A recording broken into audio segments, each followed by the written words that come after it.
we've got Karen Lawson who's joined us, and I'm going to let Karen introduce herself a little bit. But one of the reasons why I've asked Karen to join us is her experience has been in huge startup communities. So it's not just about those larger businesses and their employees, but what we want to look at as well is how we might be able to tap into some amazing resources in our business and stop them from potentially becoming our next competitor. So welcome, Karen. Thank you. Tell us a little bit about yourself and what your experience is before we get into the meat of it. Do a very quick introduction for everyone. So hello everyone. So Karen Lawson. So I've kind of had a technology digital background for pretty much most of my career. Spent 7 years at Yahoo running lots of business development opportunities across Yahoo, Channel 7, also Pacific magazines, and ran lots of different businesses from cars, careers, online dating, and then kind of partnerships that sat across things like data and also mobile networks. And then I moved into my first CEO role, which was over at Corp, which was a joint venture entity between Monstera Worldwide and also Corp, and that was Career One. So at the time, that was number 2 to Seek as an employment platform. Turned that business around a couple of years. We sold it, having actually worked with a little known startup, which is now called Airtasker. So I've also had experience as a CEO of building and running a large corporation, but partnering with a startup as part of our kind of go-to-market and innovation strategy. And then took that the next step further and then joined Slingshot, which is Australia's largest corporate accelerator, working with CEOs and boards like Qantas, Caltex, News Corp, federal and state governments, running corporate accelerators, so connecting corporates to startups to help them innovate. And then after that, I did a bit of a stint at ANZ, helping them launch a new startup in real estate. And then the last year or so has been with Spotify as MD. So that's it. So lots of experience. Yeah. But the thing that strikes me throughout is that you've had a lot of experience working with these startups. And, you know, one of the things that we've touched on mostly today is people who are employees. Mm-hmm. But what we're seeing a lot of in our millennials and our Gen Zs and I would say even younger generations who are sitting in high schools right now is they're coming up with some amazing ideas, or they're sitting in businesses right now and they're frustrated with the lack of agility in the business and they're leaving and becoming a competitor to those businesses. So what are some of the things from your perspective that drives those younger generations to not sit there for 20 years and, you know, wait their turn, but to just get out and have a go? Well, I think I'm sure you've already talked about this, but I think those generations are very creative. They've been brought up with digital. They feel very comfortable in those environments. And I think it's fair to say that they've also seen their parents working for somebody, and perhaps, you know, whilst they looked after their family, really their priority, they gave everything to work, and they've seen their families or parents or loved ones be made redundant. And so often that loyalty doesn't feel like it's always returned. I think culture, it's quite interesting when we also look at New Zealand, because you know, New Zealand doesn't have a really big corporate structure in the way that we do have in Australia. And so you see the propensity of people to start their own business. And that's not just a tech startup that is just running a small to medium sized business. Is people are much more comfortable with this self-reliance, that I'm not going to wait for the job of my dreams. I'm not going to work for a big employer who may or may not, you know, sack me one day. I actually want to create my own wealth. I want to create my own sense of destiny. And so I think they've been brought up with different expectations and understanding of what you can do these days. And I think the other layer is, you know, if you look back, you know, even 20, 30 years ago, the cost to run a startup were considerable. You know, these days, you know, Amazon will give you, you know, free credits. You can get anywhere between $10,000 and $100,000 worth of, you know, free solutions and credits. Microsoft, AWS, you've got IBM, everyone's kind of got their packages because they know that they want to get these new technology businesses hooked onto their software because they're the new businesses of the future. So the cost to run a startup means that people can do that as a side hustle or indeed turn that into their full-time work, but the barriers to entry now are not as significant as they used to be. And I think there is this cultural belief that actually you can run your own business, and it's very, very possible. And the dream of, growing up and going to work for a large corporate isn't maybe as strong as it used to be, especially not in these times as well. I think it's probably made people think about running their own company. So a lot of people have side hustles. Yes. So they may very well enjoy their day job and have no intention of leaving anytime soon. Yeah. But they may have a side hustle, something entirely different to what they do every day, that they may want to turn into a business one day. Should businesses who have employees that are doing this see that as a threat, or should they see that as something quite positive and attractive for their business? I've got a side hustle. I've been a CEO since kind of 2013, and I've always had a side hustle. Unfortunately, my boards have been very understanding about that. But I think my perspective is kind of twofold. I think it's unreasonable for any job to encompass 100% of the talents of who you are. And I think the other reflection is what a side hustle does to somebody and what that brings to their work. Is that side hustle a passion that they can't live in their existing world? Is that they really like to dabble in some of the technology, or they're really creative and they don't have that outlet? So I think you generally, when you allow people to live lives of balance, in which I think side hustles is one of those, I think you have happier human beings. I feel quite sorry for any leader that sees that as a threat. I think if someone wants to build up their side hustle, and at some point there's a decision to be made about, do you follow this as your full-time role, or do you stay within the organisation? And I think our job as leaders is to help people live really fulfilling lives. So I really love it when people grow wings. I just really want to help them fly.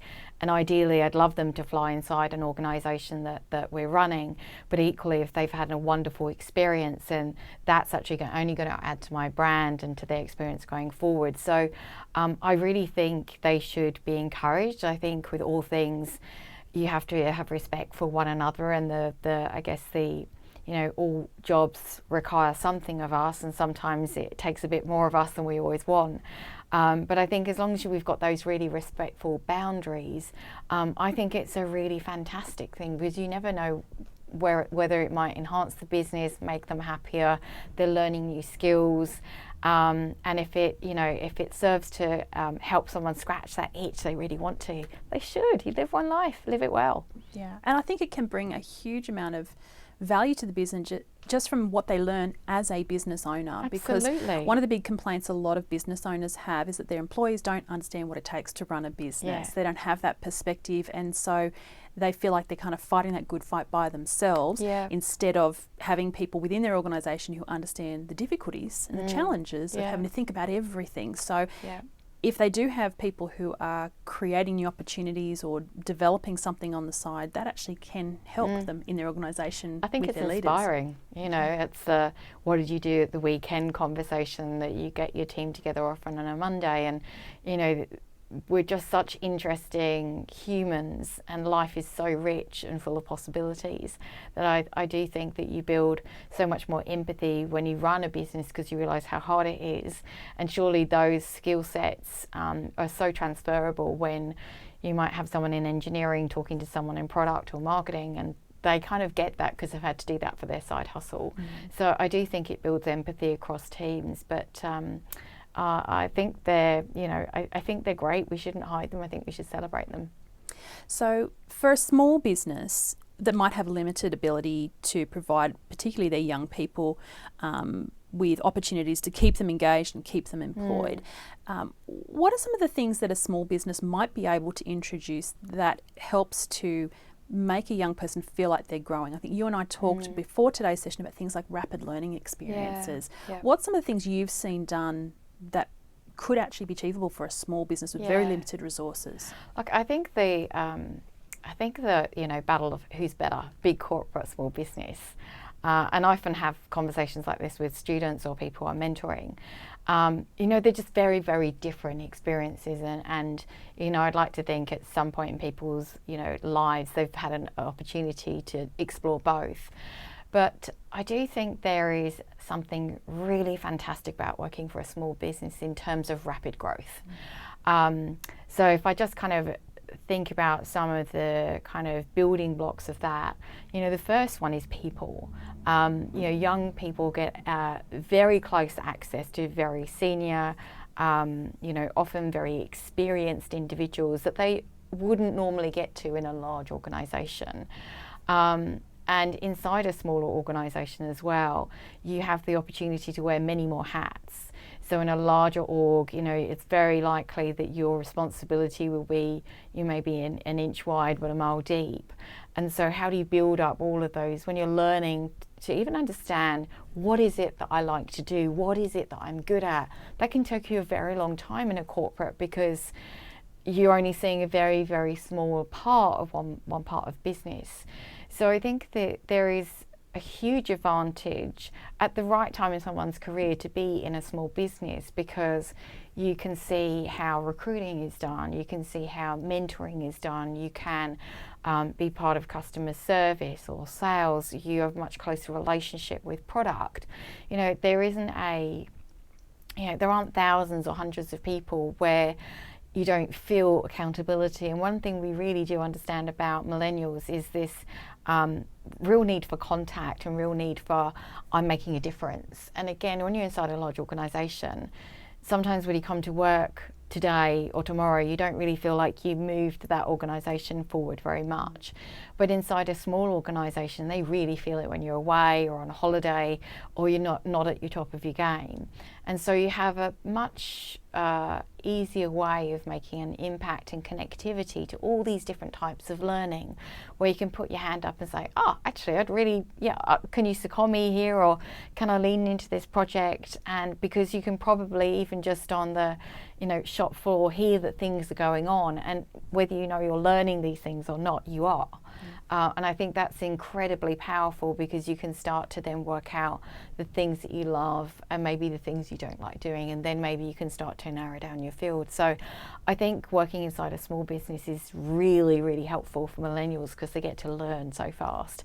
Maybe they don't always get the name tags or the job roles that sound like there's 5 different deep layers of management, but even large organisations now are breaking down these layers and breaking down these structures. So we're moving to a world now where we have squads and teams and tribes. We don't have departments and department leaders and department heads. So I think the disruption is more for maybe the kind of baby boomers and some of the more experienced managers that have always been quite used to these hierarchical layers, and now are suddenly thrown into this very unusual, very rapidly moving world. But I think small businesses have a huge amount to offer. I think you're right there, and one of the keys is that when we look back at the very start of our sessions today, we talked about how do you attract great young people, and what you've just described there, those opportunities are a massive selling proposition for a small business.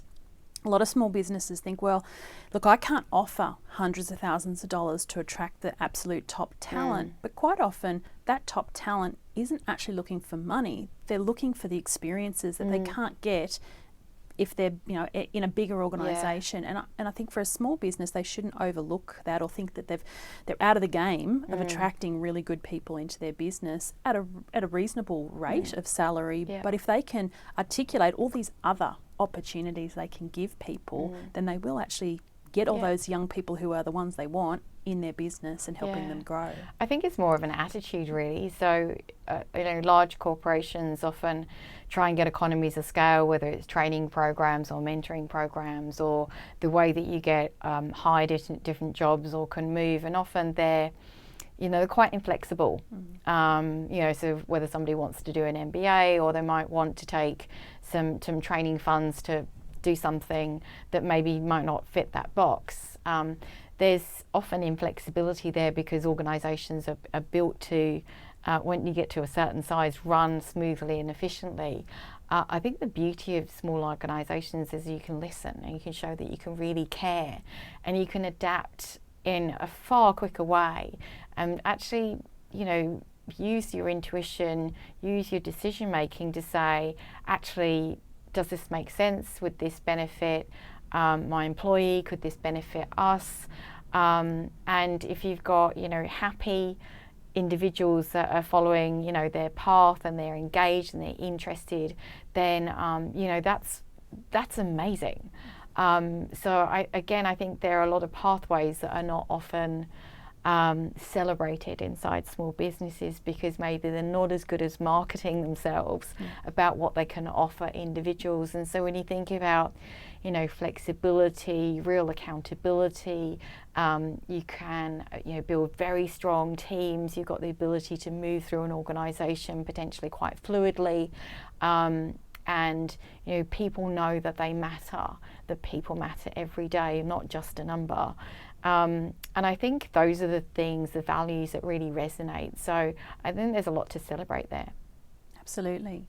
So we're going to be wrapping up our session now. Thank you so much for sharing with us. Pleasure. I wanted to make sure today that we were touching on not just our big corporates with lots of employees, but the benefits that our small businesses have, and also what some of our young people are looking for as opportunities in small business, but also around that startup community. It's huge. I mean, there are incubators, accelerator programs, there's things like Slingshot and Fish Burners and amazing services available. And I don't think it's something that businesses should be afraid of. They should be embracing that and looking at how they can partner with those young entrepreneurs and older entrepreneurs as well, because I think the average age is 40 of most entrepreneurs now. But those side hustles could actually become really amazing partners to your business down the track. Yep, completely agree. Fabulous. Thank you so much, Karen. Pleasure.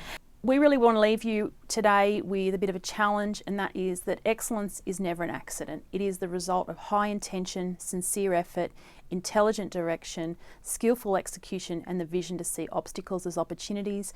We know we're facing a difficult environment as businesses in the COVID environment, but whether it's COVID or it's some other thing, there's always a challenge in business. And probably one of the biggest challenges as a business grows is its people, and we should be seeing those as opportunities and assets. So we're going to leave you with that today. We hope you've enjoyed our session and all of our speakers, and we look forward to sharing that content with you in the future. Thank you and good afternoon.